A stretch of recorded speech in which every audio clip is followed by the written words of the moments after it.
Bisogno santo sabone nascere moko Madia Star TV etala na monate bato bandima Christophe Songo andima Tati Lenda andima Angel Loué andima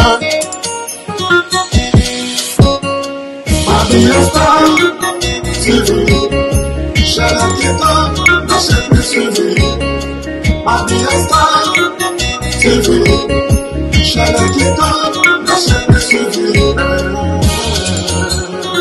le grand collaborateur Christophe Songo Nakatia Madia Star TV le Kiko Kikondambuta papa social Tadi Ileda Angel Loué la mignonne Bisogno soto s'abonner na chaîne mako Madia Star TV etale mamuda te bato bandima Madia Star TV Zambada Media Eliaga Badaba Miss Bapik Naba Théâtre S'abonner. Bonjour mesdames et messieurs très chers fidèles abonnés Nabiso Madia Star Télévision Tozawana Nabino Elongo Mayele Boyebi quand est-ce que bino moko bokotaka quand est-ce que bolandaka ouais c'est bien moi les Zumo Dragaza la tempête du tropique mais c'est sur momento ya katuku bianza Dani yewanani na caméra et puis lelo tosili koyambela bino un grand serviteur, c'est vrai que dans tout petit moment où il fait vraiment la fierté parmi les pasteurs Oyoyo, Bazo Mekampe, Kotamboula na sainteté divine. Il s'appelle tout justement et en même temps il est à côté de moi, prophète Stroma, Azawana Nabiso, et l'ongo Toro Mekampe, ko poser ma question et puis à Mekampe, ko répondre biso calmement, silencement et puis doucement. Bonjour pasteur. Bonjour papa. Bonne santé. Dieu fait grâce, tout va bien. Ah, pasteur. Balobi bino ba pasteur ba jeune boye bozana moto magasi ya. Ba pasteur ba jeune ne bana moto magasi. Ngana za jeune mais na pasteur, il y a une différence. Mais alors bongo pe soko zalaki papa na to tango ma papa ba koloba pe lisuka o bagi koloba. Non na komi papa te na oyeba ndeni. Oyeba ndenge ni? Oui, toi non. C'est le moment déjà oyeba déjà destin na yo. Bon, destin si mami panzambe. Dans le destin, il y a la prédestination. Dans les armes, quand Moussou Nzambe mutayebi place à Baïna, mutuna place au Soukanaï. Batupe baïba que David vini Soukana Zamba, mais Souka quoi. Ok. De grands merci, Bossili Koyoka, un peu moins extrait Oyo, pasteur Asili Koloba. Et en même temps, c'est un grand prophète, Karasikoyo. Toyi Koloba, ben malamoro, pas lisu na lisu. Bisakbeli malamoro, bandiko bima awa. Donc, le fait que non, à sa côté, n'a pas banga. Et le est important et ça que notre mais qu'on peut kolobela et puis qu'on aborder sujet nabiso ya lelo ezali que non ba fidèle abonné nabiso et ça tozo mais qu'on peut kolobela par la sainteté divine. Prophète, que pensez-vous par la sainteté divine? La sainteté divine. Tant on emploie mot sainteté, na quatre jours comme mot saint. Donc Dieu est saint. Yango ba biso na lingala nde tolobaka nzamba mo santu. Yango biso pe to ba santu. Toza ba santu po to na nzambo aza mo santu. Toza bana ya tata o aza mo santu. Yango biso pe to ba santu. Merci. Yo posa mo santu. Effectivement. Mais n'est-ce ngai prophète nanga na mo santu te? Ah, yo mtolobia mo santu te. Oyamba Yesu. C'est ça que non, le fait que non, donc je reconnais que non, Dieu existe. Hein? Nous avons existé et puis nous que non, oui, évidemment. Non, c'est pas ça que yamba Yesu. Non, yamba Yesu le quoi mon conduit mon bix, je t'accepte Jésus dans ma vie comme mon Seigneur et mon Sauveur. En quoi? En baptême? So yamba Yesu nde ozala baptisé. Tu peux au baptiser à baptême? Oui. Na sabat na mai baptême na mai yo ezo couler. Ce qui est plus important, Tom et un peu le prophète, est-ce que Eza n'a pas pasteur Oyoyo, ba pesa autorisation pour qu'il soit baptisé? Je suis consacré puis ordonné. Chez qui? Naleki na makolo batata ya batata ya batata ya batata. Et comme il attend, on va confirmer l'automo. Et puis il y avait un jour, au batata bachaki maboko, ezaki na mukolo na lekaki na ordination na kulaki bonganga, balati sangape col pastoral na présence ya famille nanga biologique, na présence ya batunios. Donc mukolo anande na lo lendimaki. Alors, le fait tant ba consacré yo, balati yo col pastoral. Ce qui est plus important, tant que vous vendaka, tant que botami mama botiyo au colis. Tu pensais que non, un jour nous allons serviteur, ou soit tu pensais que non, dans ta vie, ce qui est plus important, au ça non Bon, quand je suis né dans une famille chrétienne, pendant que je grandissais, je croyais déjà à la prophétie. La prophétie existe, on me parlait de ça, mais dans la vie, c'est Dieu qui établit l'alliance avec une personne. Mutakolo bate ke nga sala alliance na Nzambe, Nzambe nda luka mutu. Ezatele tilelo bat ba comment luka Nzambe. Même dans la Bible au monde en Genèse, c'était Dieu qui est venu vers Abraham. Même temps Moïse et Komaki, Moïse a bâti bouchon ardent, c'était Dieu qui parlait à Moïse. Donc tellement c'était une mission, c'était une prédestination, j'ai été choisi par Dieu pour cette mission. C'est pour cela que je me suis retrouvé dans ça. Okolobo salama kambuno mais un abatumsu na vi balowa ba Jonas. Bakolo bano kena nini viol ngo kena Tarsis mais il faut ka kambisha mela opo ke bimiso kuna. Donc c'est un peu ça. Et puis de grand merci, nous aussi la comme qu'on peut répondre à différentes questions aux opposés. Na lingina mais qu'on peut que tout nos questions moko prophète Trauma. Qu'est-ce qui fait que non le fait que nous avons un service de délivrance? Hein? Délivrance, ce qui est plus important, tout le monde a au moins 2, 3 ou 4 personnes, ma soeur, ma frère. Alors, l'esprit oyo s'incarne kata mutuana, esprit wana, pour que ebima, mystère ni oyo salamakawana. La Bible dit tout simplement, à ceux qui auront crié à mon nom, ils chasseront des démons. Vous savez, aujourd'hui, Yesu Masi Nzambo Nganandimela Onaselaka est le plus grand nom. Esprit Tangaovana Nakacha Nzoto Mutu, pour kende, il faut esprit oeza supérieur qui yenda PC ordre. Alors, nous sommes dans le sacerdoce royal. Oh, c'est Jésus qui est le médiateur, c'est Jésus qui est le souverain sacrificateur à perpétuité. C'est Jésus qui est notre Dieu. Biso sacerdoce na biso to négocier kana ba démonter. Notre sacerdoce est un sacerdoce, il y a imposition. Quand nous venons au nom de Jésus, nous avons reçu une mission, comme la Bible dit, que le Fils de l'homme est apparu pour détruire les œuvres du diable. Donc là où il y a les œuvres du diable, quand moi j'arrive, c'est pour effectuer une mission par rapport au mandat au bapesanga yo bebisa misala satana. Donc quand je suis venu dans le service à délivrance, j'ai l'esprit qui est à moi qui est plus grand. Par rapport à l'esprit au Azana Kacha Mutuana. Yango Omona, tant on a exercer service au nom de Jésus, cet esprit automatiquement doit quitter la vie d'une personne. Quel que soit niveau naïe, capacité naïe, combo naïe, to et le quoi ça nanzoto mutu. Mais tellement que j'ai demandé, puis j'ai l'esprit supérieur que lui.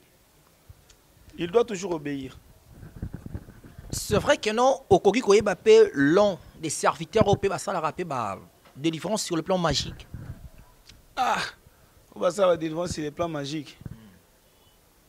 Délivrance sur le plan magique, c'est-à-dire. Ce qui est plus important, lorsqu'il fait la délivrance, il crie et puis il parle à hautance, à Zobengompe, esprit moroboui, des incantations, disons. Hein? Donc, et puis directement, Mouli Mouane Bimi. Ah, naïbi bangote. Oui, bangote. C'est naïbi bangote pour bon naïbité. Peut-être aux occupes ma bagarre ou comment? Ah, nga na zana guerre neni, nga na soldat. Non, ce qui est plus important, d'avoir un peu bah, guerre des esprits, et ça que nous aussi marara piken karaté, aussi marara munduize, et ça peut selon bino peut serviteur n'engue botamolaga, jalousie likunya peut la rappeler entre bino. Mais ça, à mon kilitoza, ma bezali, nyonso ezali, au monde même Jésus, Jida wazaki pembe ne atekiye, au monde Joseph, grand frère ne Jida mdatekaye. Donc, ça na mon kili. Nzambo asali mutu, à se repentir pour avoir créé l'homme. Hein? Nzamba kili mutu, la Bible dit Dieu s'est repenti d'avoir créé l'homme. Jalousie cause nango bon, et dépendant na bato. Mais quant à moi, na linga penda ba guerre te pour na guerre na mutu. Ok, des grands merci. Mama Bia Star TV. Kadougou bien dans la caméra. C'est bien mon les zoom montre à la tempête du tropique Mr. Sormomento. Ah ouais, toza wana nabino. Tozo kende on pe malembe. Na prophète Troma aza awa. Prophète. Quand est-ce que obandi kosalela nzambe? Ah, kosalela nzambe. Otunon la lingala, servir Dieu. Pour moi, servir Dieu, c'est toute une vie. En quoi? Je suis né dans une famille où moi je croyais que les chrétiens Yesu. Servir Dieu et pas habitué à forcer. Mais tu as au monde dans les éloges, moi tout l'homme dans la tombe au soukoli qui classe. Au but qu'il faut qu'il classe. Chez nous c'était comme ça, il faut qu'il y ait prière. Il faut qu'il y ait l'ensemble. Il y a un don, bon, on a un talent. Auto kuti na famille biso nyonso bala mibali tondo beta mbunda instrument dans l'église. Donc dès le bas âge on servait déjà Dieu. J'ai reçu une grâce na kuti nzambe na famille. C'est ça. Tu peux même nous relater en fait Saint-Esprit et comment il panayo comment et s'est manifesté comment, quelles sont les circonstances nini oyo et ça là que non yopé le loba benga yo prophète et puis li kaboana ya ko sakola et s'est manifesté comment donc ça on fait ça quoi li kabo sakola de 1 et pas na biso ça et loko na hérité comment na loba na hérité ngo parmi bateau na yoka ko sakola o ba sakola makasi on a zouata et on mona ko sakola na ebite so ezana muta salanga somo na prophétie na bana basi loko maman abotinga. Donc une prophétesse terrible. Alors tant que relater nga histoire na nga ya botama na botami pona ba prière. Et puis il y avait des hommes qui ont prédit par rapport à moi que je serais un serviteur de Dieu, un homme de Dieu.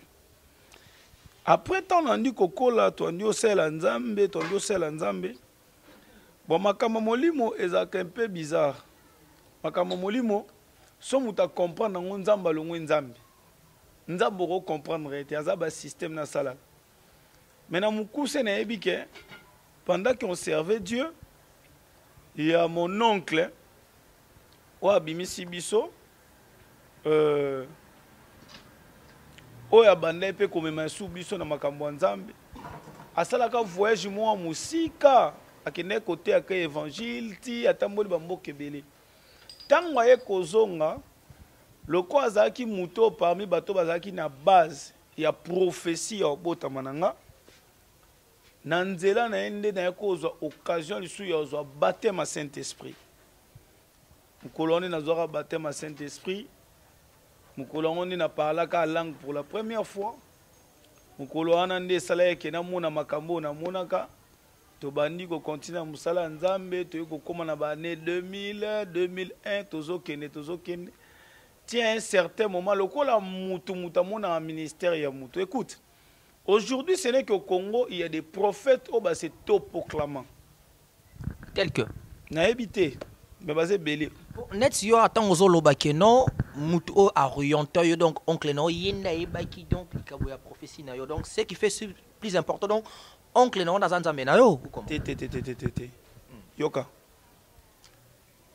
bino boluka te bo na terra likambo alobité zela Question posée, moi je ne suis pas un prophète, je suis un prophète de ministère.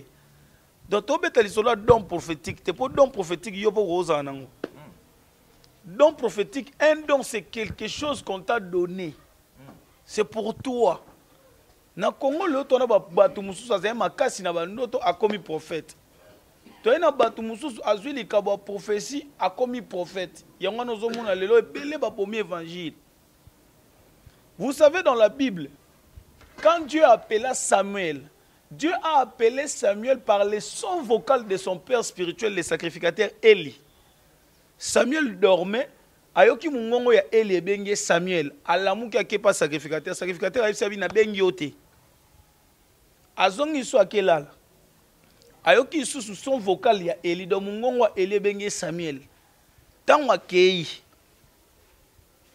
Samuel a été na bengi yote. C'est alors le père Samuel le père Élie qui orienta Samuel que c'est Dieu qui est en train de t'appeler. Tout reçoit qui mongongo na loba Seigneur, je suis prêt.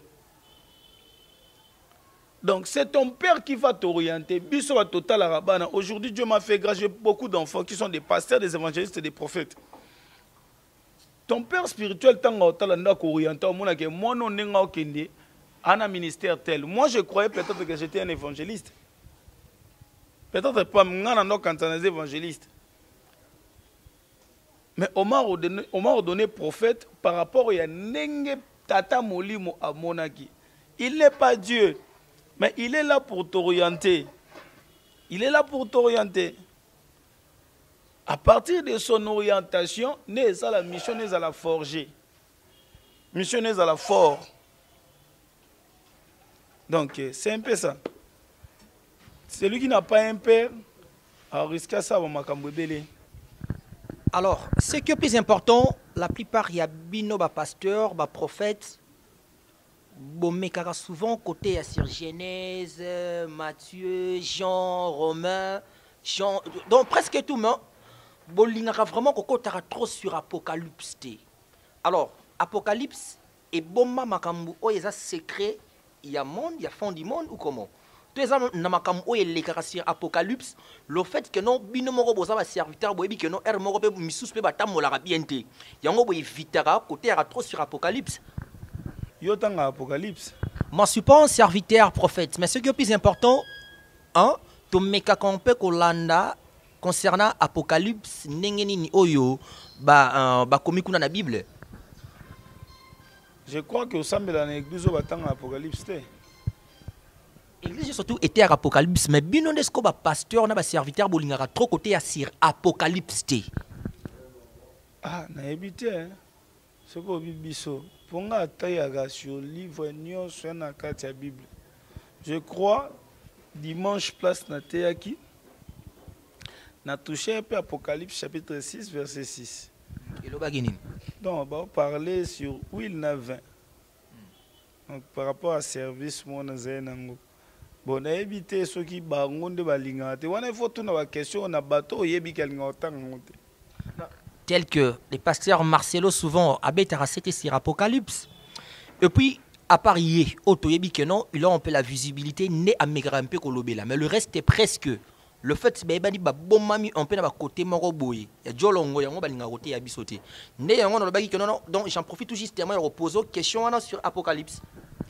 Apocalypse est un livre na kati ya Bible. Les livres pasteur nyonso te aka pasteur nyonso ana capacité o te yango. Na l'église nyonso so côté l'église na biso nyonso le to croira que lo les ali. To croira que Yesu azonga un jour pour zwa biso. To croira que livre fait leza. Tu crois que le diable existe. Alors, l'église, on a dit que c'est Apocalypse. C'est ça. Apocalypse. Oui. Alors, Apocalypse, c'est que le plus important, c'est dans la Bible, non? Oui. Alors, si on vous dit, étant que prophète, ou un de Dieu, on met qu'on peut définir ou soit expliquer qu'est-ce qu'est la Bible. Bible les anines. Bon. Mon Bible, non, la Bible, c'est Bible est un ensemble de livres on a mukuse na oloba au monde Nouveau Testament na Ancien Testament la Bible nous parle que de Christ de Jésus et puis Bible est le kola pour na biso Christou eza lokola livre ya constitution na biso oyo etamboleli na biso tokozwa na kati maemanso tosala tozwa na kati. Bible nde esala toyeba que nous avons un Dieu vrai. Bible nde esala tondima Yesu oyo tomoni na bomoto boye te mais tondimi tomoni misala na ye. C'est au travers de la Bible nde tondima baptême odinti mutu na mai omoni mpe misala makaba molimo esali kati na ye. C'est au travers de la Bible. Donc Bible eza beaucoup oyo ya biso ba Christu oyo ezosunga biso poto tambola bien na se na mabele. Ok, des grands merci. J'espère que non, bah fidèle abonné na biso, bazoyo ka façon ni oyo ozo répondre. Alors, pasteur, est-ce que vous êtes aussi censé à bénir un peu mariage? Bon, mariage, ko bénir mariage, j'ai le mandat venant de Dieu pour nabal ici, mais naba communauté otozali na makambo batata balakisi biso na makambo batata bayebisi biso balobi boy ke mutu akopambola libala ezaka mutu abali nde batata balakisi biso nde pe bayebisi biso. Oui, j'ai le mandat de bénir aussi un mariage, mais non sala yango mukolo na kobala. Alors, si aujourd'hui nécessairement est tombé na Kamaro Boui, na église non que non au bénir mariage, au look intervention. Bon, na baka mingi, son obali si mwana, il y a beaucoup de serviteurs de Dieu. Ils sont un peu mariés. Oh, baza mariés. Ah, yo pambola mariage. Ils ont ma bête. Ils ont ma bête. Faut ni ma peu. Alors, si le frère a question, oh yo basa ba jeune marié wana. Bon, on peut te car yo ka ne muto bénir mariage na biso. Wana siko na komo osala volonté na bango na osala musala nzambe te. Donc tellement moi je suis leur père. Bango bana besoin orientation nanga. Ya hotel milanga nini. Eza hotel milanga te, eza par rapport à appréciation. Ya bango ndenge ba sepela na yo. Omoni muto za confiance na ye. Moi si na ndako. So ye apesi o biloko ozana idée te ka otelo poison. So comme na ba idée que moi ça otelo nga poison c'est que o suspecté par rapport à une chose. So bango ba boy pasteur musu c'est que ba yebi pasteur wana. Il faut voir le pourquoi ba boyer pour na mususu. Na ko pambola mariage mais pour l'instant nazana nous marier té. Na pambola mariage té. J'ai ce mandat mais je suis pas encore marié. So na kutani na ka ya bana na ngai ba lingani ba kena ba posséder nyonso. Je vais appeler un homme de Dieu oin o nazana confiance ya maboko na epo maboko to tchaka likolo muto abana e bongisaka ba via bato e bebisaka pe ba via bato. O aza marié na confiance na ye. Nazana ka a mo na nga moko ashila zobala. Na obenga mutu mususu ya opambola mariage wana na pese ba mbote sika zali maître Achille soit béni. Na obenga mutu mususu aya ko pambola libala mais à ma présence. C'est ça. Ok, de grand merci. Alors, qu'est-ce qui fait que non, lorsque vous priez, mutu akomana, bah il fait mon kobo sensoriel de parler à langue. Et puis bah langue on peut te yoka donc j'espère que non nous montons beaucoup la dimension boy bah langue obolobara.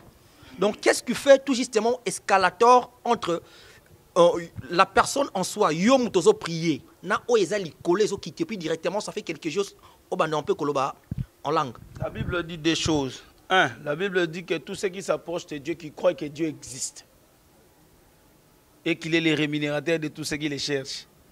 Or, Dieu, c'est un être suprême, un être supérieur. Deuxième des choses, la Bible nous dit que Dieu est esprit.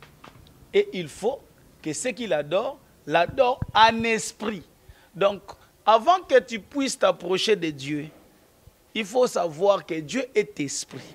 Tu dois venir auprès de Dieu aussi en esprit.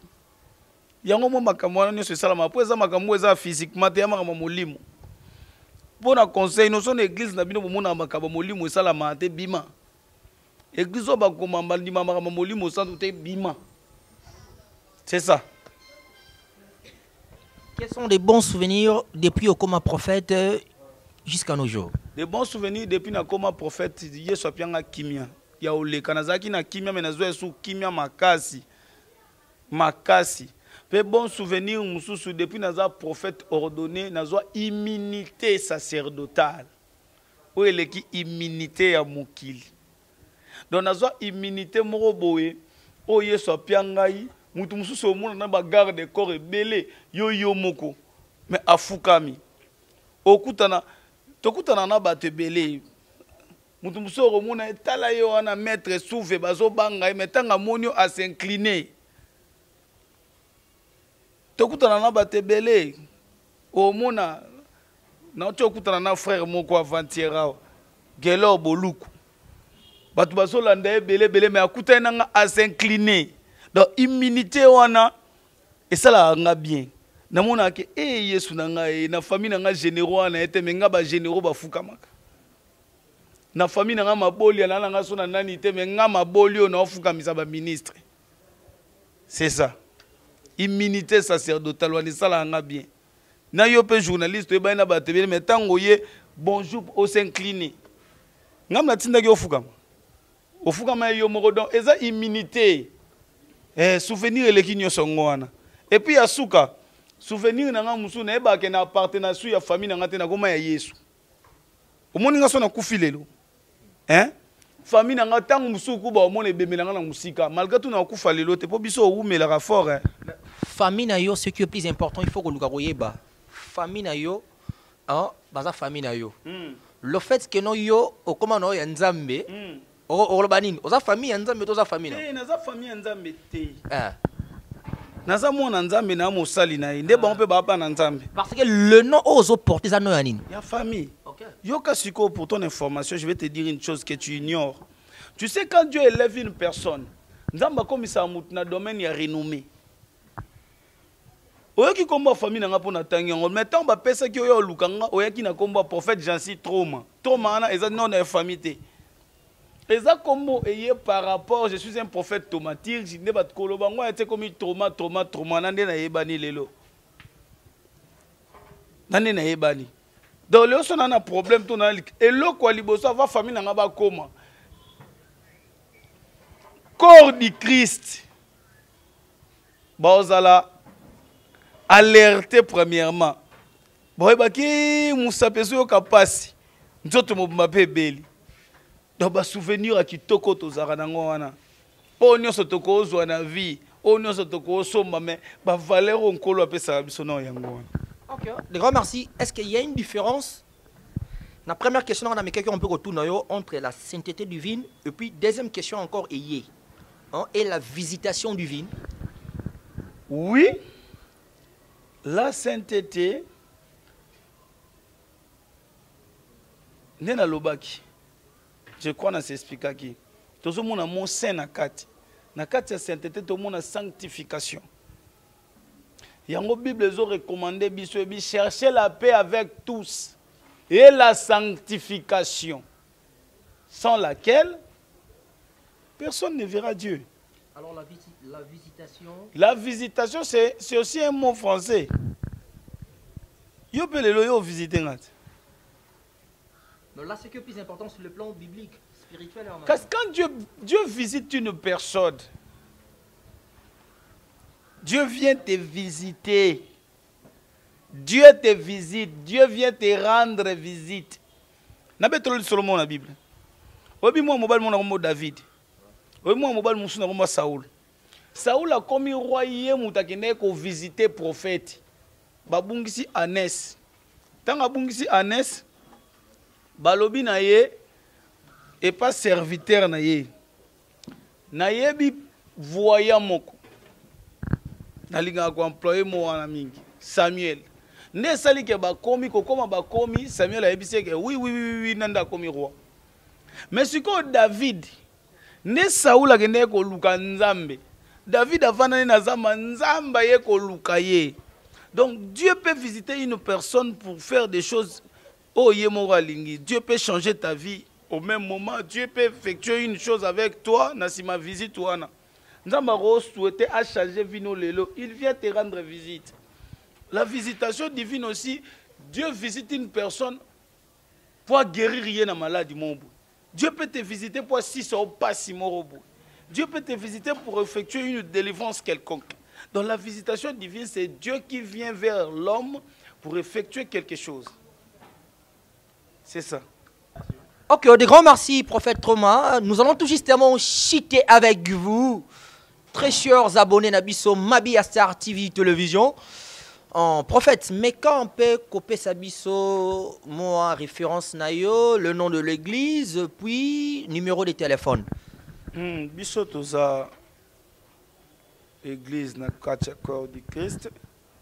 Toza na communauté la charité, église eza temple divin, cité de gloire. Oezo kambama na Yesu Masiya, na nzela ya musali na ye, prophète Jansi Troma. Oyo aza na posa ya kokuta na biso, akozwa biso siko toza na avenue Munjana 178. Place tozo sangana, to déplaçaki muke tozongi non na communauté toza wana. Mais o alingi azwa prophète, okozwa na numéro nanga plus 243 89 75 58 878 plus 243 89 75 58 878. Oh vraiment aza posananga téléphone et kangamaraté partout zali aux prophètes. Un peu de salutations. Napesi mbote na bana nzambe nyonso, napesi mbote na bana nzambe musu bazali banda. Je salue le pasteur Gislem Akuba, mon grand frère que j'aime beaucoup. Napesi mbote à ma maman Yvette Kimbulu, Doe Vibola, Bonamaboli à Kisu, mon papa, Charlotte que j'aime beaucoup, tout le monde, je vous aime bien. Et Seda Ebois, soyez bien. Ok, de grands merci, très chers abonnés. C'est bien mon Lézou, mon dragaz à la tempête du tropique, Mister Sor, Momento Nicolas Santekero, Usan Africa, Tekero, Kuzarera, Cantado, le père de la nation, le père de l'univers. Aïe aïe, Katukubianza, aïe aïe, Kati. Boyebit, 084 13 21 310, mon numéro à moi et à Mamton. À la prochaine, de grands merci, bye. Mabia Star TV yango na bino na koka sentiment nyonso na yo bakali ka mo emotion na penta balubi bo s'abonner massivement na Mabia Star TV. Oya kusabone ta kurate. Pona nina kurate. Okurate po ukutala ba théâtre te, ukutala ba gagi te, ukutala ba émission te. Yango turubi bo s'abonner massivement na Mabia Star TV. Songo bo shano kansika biya ngana ringi ya mani ya kami kopesa nga pasadi wa